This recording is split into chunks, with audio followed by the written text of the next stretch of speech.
J'avais toujours eu envie de partir en voyage sur l'autoroute. Et du coup, c'est ce que j'ai fait. Je suis partie pendant 10 jours sur l'autoroute. Ce que je vous conseille pas de faire, parce que c'est assez désagréable comme univers en permanence.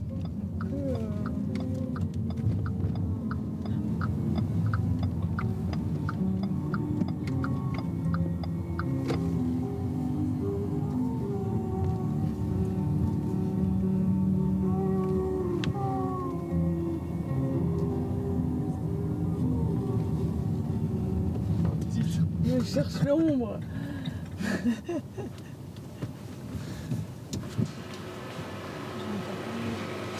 On choisit pas l'autoroute comme destination. Et du coup, le projet s'appelle Entre-deux-lieux parce que l'autoroute, c'est l'entre-deux-lieux. En fait, on est à un point, on se rend à un autre, et entre les deux, on passe ici. Et c'est un peu un moment qu'on ne considère pas, en fait. Pourtant, on y passe réellement, et quand on y passe, on y est pleinement, on y est très contraint. Pourtant, c'est un moment qu'on a tendance à évacuer.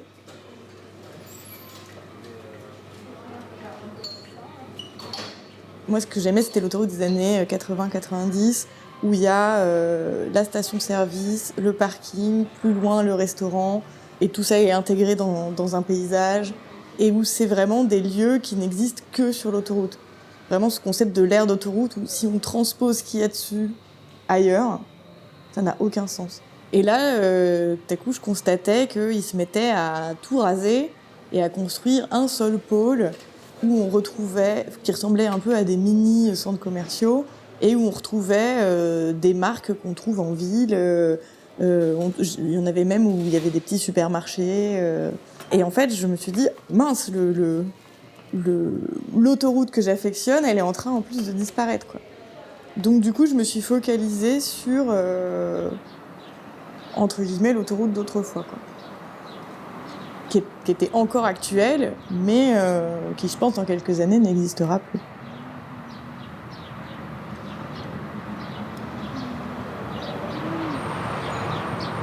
L'idée, c'était de faire un docu-fiction où, du coup, je mettrais en scène, mais avec tout ce que j'avais sur place à disposition.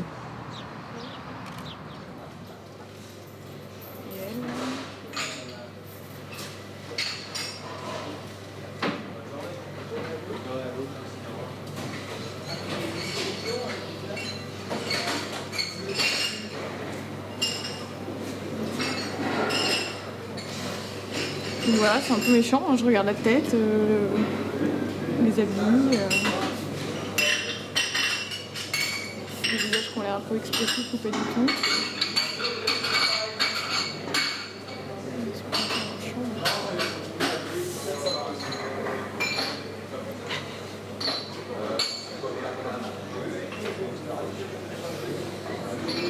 Clairement, moi, sans le réel, je sais pas trop quoi faire, en fait.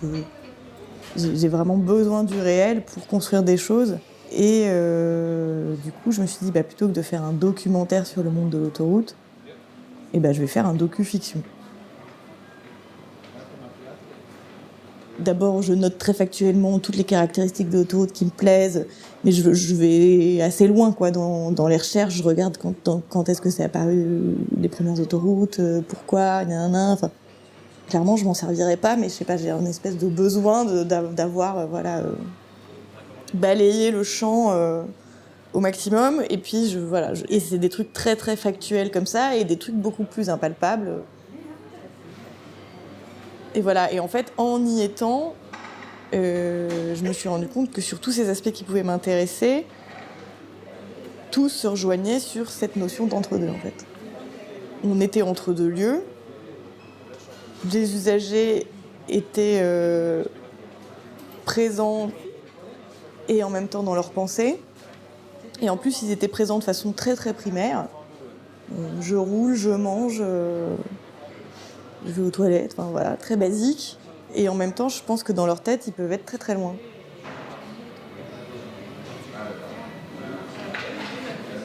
Mon expérience de l'autoroute, c'est un peu un mélange de fascination et de répulsion.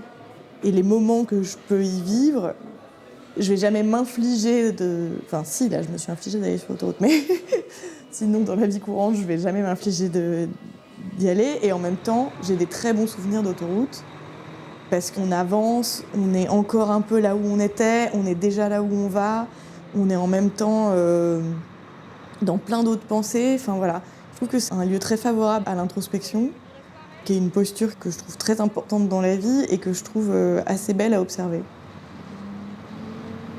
Voilà, comme ça, parfait. Génial.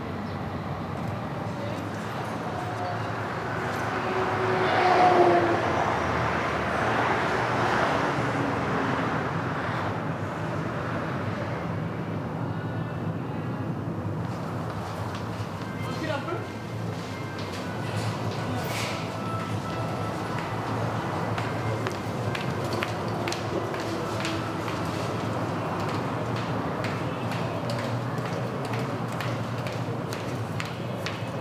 L'entre-deux, il se faisait aussi sur le fait qu'il y avait un mélange entre le réel et l'imaginaire. Et que, en fait, le mélange du réel et le monde imaginaire me permettait de créer une nouvelle réalité de ce territoire. Et c'est en ça que c'est devenu un docu-fiction, en fait. Je pense qu'avant d'y aller, en fait, je savais vraiment pas trop ce que j'allais faire. Je savais juste que je voulais éclairer, parce que je le faisais jamais. Rééclairer ce qu'on a sous les yeux, c'est une façon de le rendre irréel un peu. Et en même temps, je voulais un peu toucher à rien parce que j'avais besoin de ce réel absolument, quoi.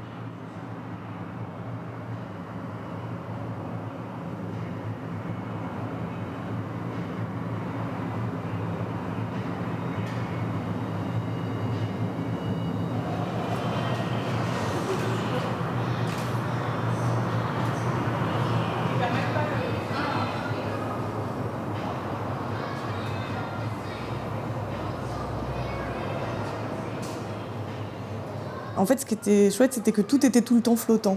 Ça pouvait toujours un peu bouger, parce qu'une fois qu'on avait installé un set, que j'avais un peu une idée dans la tête, là, il fallait que j'aie mes protagonistes. Donc du coup, je faisais un casting sauvage. Je parcourais la station, je cherchais des gens et je croisais très fort les doigts pour qu'ils me disent oui, parce que ils sont quand même sur l'autoroute et ils ont très envie d'en sortir. Je mentais un petit peu sur le temps que ça allait prendre. À ma grande surprise, une grande partie des gens a accepté. C'était suffisamment intriguant pour qu'ils aient envie d'y aller, en fait. Parce que je me présentais, je leur disais 2-3 mots sur le projet. Et puis, je leur montrais Pascal au loin qui tenait une torche et un génet. Et du coup, ils étaient là, oui, oh, ça prend combien de temps? Oui, d'accord, voilà.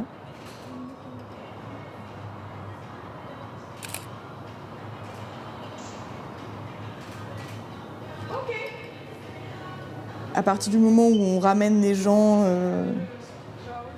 même si on a une scène en tête, etc., eux, ils vont apporter quelque chose de nouveau aussi. Par rapport à comment ils sont, comment ils vont se mouvoir, comment ils sont habillés. Et du coup, le fait d'être en voyage, c'était vraiment bénéfique parce qu'en fait, on est du coup nourri de plein de choses, de plein de scènes, et qui, dans ces moments-là, on a vraiment besoin d'être totalement imprégné pour trouver des idées et que les gens nous en apportent. Et donc à chaque fois, ces gens sont plongés en introspection. Et donc évidemment, dans la réalité, ils y sont pas forcément vraiment, même si ça peut arriver qu'ils y partent assez vite en fait.